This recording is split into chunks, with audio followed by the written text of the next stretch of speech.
Hello, everyone. I've got a different story for you today. It's rather nice, but it's a poem. I hope you like it. It really is very special. It's called Wherever You Go, I Want You to Know, and it's written by Melissa Kruger. And the pictures that you'll be seeing are by Isabel Lundy. So let's start. Wherever you go, I want you to know. Listen, little one, I want you to know. I have a big dream wherever you go. There's so much to do and so much to see. It's fun to just wonder just what you will be. Perhaps you'll fly planes that go whoosh right up high. Or maybe raise crops that go tall to the sky. You could be a chef and make meals for a king. Or maybe on stage you'll perform as you sing. But whatever you do, wherever you go, I have a big dream I want you to know. Perhaps you'll build houses with stone upon stone, or help as a doctor and mend broken bones. You could be a teacher and read every day, or maybe an artist who sculpts out of clay.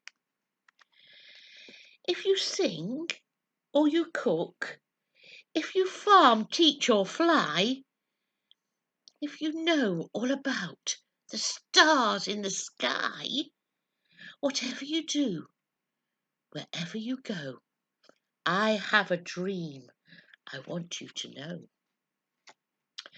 The world's a big place, full of good things and bad. Adventures await you, some happy, some sad. Sometimes you'll lose and come in last place. Sometimes you'll win with a smile on your face. You may fall in love or fall out of a plane, enjoy sunny skies or dance in the rain. I like dancing in the rain. If you go far away or stay close to home, if we chat face to face or talk on the phone, whatever you do, wherever you go, I have a big dream I want you to know. It's something exciting, something supreme. It's my greatest of hopes, my dream of all dreams. I pray you love Jesus with all of your heart. Whatever you do, that's the right place to start. He made you. He loves you. He's good, kind and true. Jesus brings joy whatever you do. He died for your sin. He makes all things new. You can trust in his words. They're faithful and true. Walk with him. Talk with him. Day after day. Follow King Jesus, the life, truth and way. I love you so much. I want you to know I'm cheering you on wherever you go.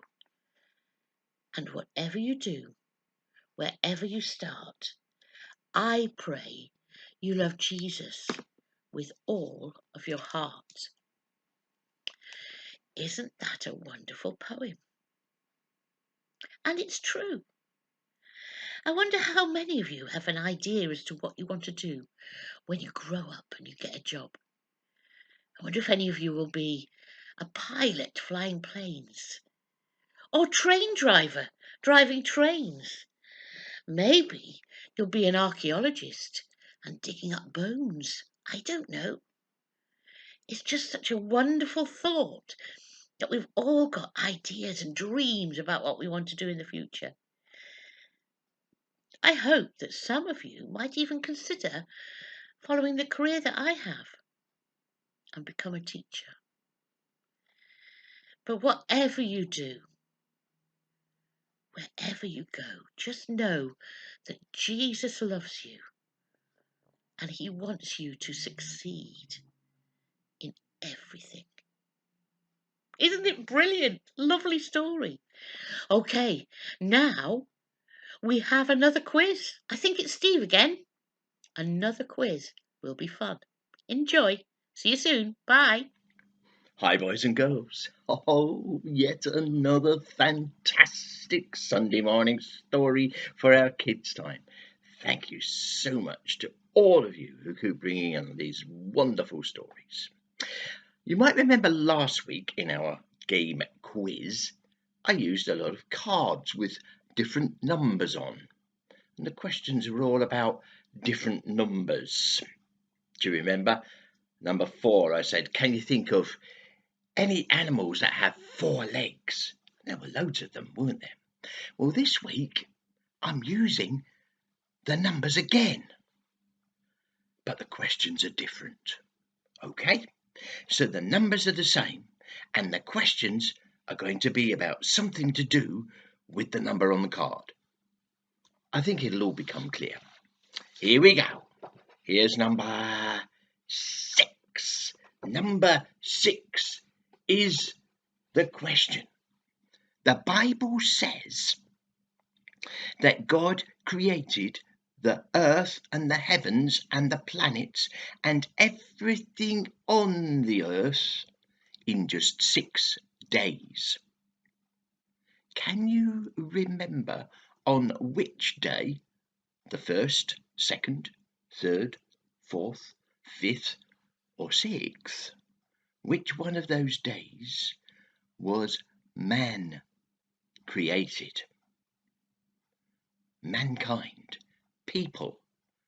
On which day did God make those? Was it first day? Second? Third? Fourth?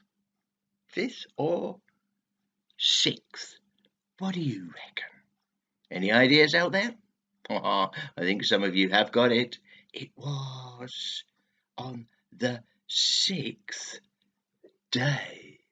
The 6th day. That was a bit of a clue, holding up that number all of the time. They won't all be as easy as that, though. Are we ready? The next number is number 4. The Bible is composed of 66 books. There are 39 books in the Old Testament. That's the bit of the Bible that was written before Jesus came to earth. And 27 books in the New Testament. They are the books that tell us about Jesus and about the church that began after Jesus came. Are we ready? This is the question then. In the New Testament bit, the bit that tells us about Jesus in particular, the first 4 books are sometimes known as the 4 Gospels. Can you name any one of them? There are 4 to choose from. Can you think of any of them at all?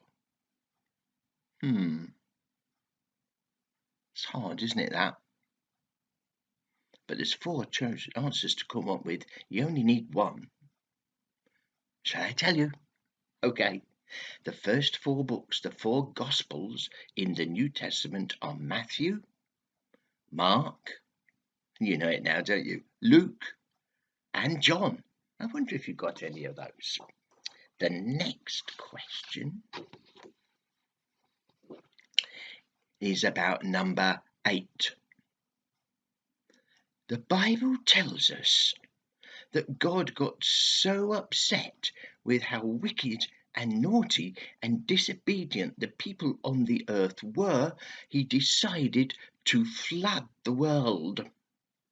and the only people that could be rescued, along with the animals, 2 of each kind, was Noah and his family.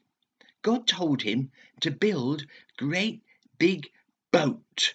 This boat had 3 decks, and it was to house Noah and his family, 8 of them. That's the number, 8 of them all together, and 2 of each animal, so that they could populate the earth again after the floods went down.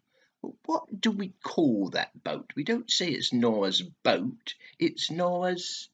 you know it, don't you? It's Noah's Ark. That's right. Okay, what's our next number? It's number 2. I want to see if you know the name of Isaac's 2 sons. Isaac had 2 twin sons, both born on the same day. Do you know the names of either of them? One of the 2 will be fine. One was a bit of a cheat, a twister, really. There was Esau. Did you get that? And there was Jacob. Did you get either of those? If not, don't worry. It's something new that you've learned, and that's always good. Okay, moving on. We've got yet another number, and this number is number 10. That's right, 10. The Bible tells a story how Jesus was preaching one day and he came across 10 lepers. That was people, men, that had a terrible disease in those days that was called leprosy. And they had to keep away from the community, a bit like COVID, because it was very infectious. And if it got passed on, you could get very ill, and it could cause you lots of trouble, even kill you eventually. Anyway, Jesus bumped into 10 of people with leprosy like that one day, and they asked him, said, "Can you heal us?" And he said, "Yes, go on your way to see the priest, and as you go on the way, you'll find you're fine." And they did. They went on their way to see the priest, and by the time they got there, every one of them was well and fine and healthy. How many of the lepers came back to Jesus to say thank you? How many of them? Was it all of them? None of them? Half of them? How many? 1, 2, 3, 4, 5, 6, 7, 8, 9, 10? How many do you think? Actually, the number's a bit disappointing. It's rather sad, because it was only 1. Only 1 came back to say thank you. All the other 9 never came back at all. It's a bit ungrateful, isn't it? Anyway, that's the story. The next number is number 1. Jesus told a story about a man who had 100 animals. And he kept them in a flock, and he looked after them in the fields. But one day, one of them got lost. It strayed away, and he had to go out, but he found it, and they had a big celebration. Can you remember what kind of animals they were? There was 100 of them, but one went and got lost. But the man found him. What kind of animal was it? It was a woolly one. Yes, it was a sheep. Well done, well done, well done indeed. Here's another number. Are we ready? It's number 7. What was the name of the man? This is a hard one, but you might know it. What is the name of the man who told the soldier Naaman he had leprosy? Do you remember the story we had about leprosy a bit earlier on, about the 10 lepers? Well, Naaman was a soldier in a foreign country, but he had leprosy too. And he came all the way to Israel to see a prophet of God in order that he might be healed. The prophet told him to go and dip 7 times in the river Jordan. And when he did, after the 7th time he came up and he was healed. The leprosy had gone. But what was the name of the prophet that told him to do that? That is hard, isn't it? You might remember, though. Shall I tell you? It was Elijah. Do you remember? Yes. Well done. Okay. The next number is the number 3. This is a bit easier. At Christmas, we think about the shepherds and we think about the wise men who came to see Jesus. They came to see Jesus a little bit after Christmas, actually, but sometimes we mention them together in the same story. Okay, and there were 3 wise men who came to see Jesus. Our number is 3. Can you remember any one of the 3 gifts? Maybe you can remember them all that the wise men brought. What were the 3 gifts that the wise men brought? Can you mention any of them?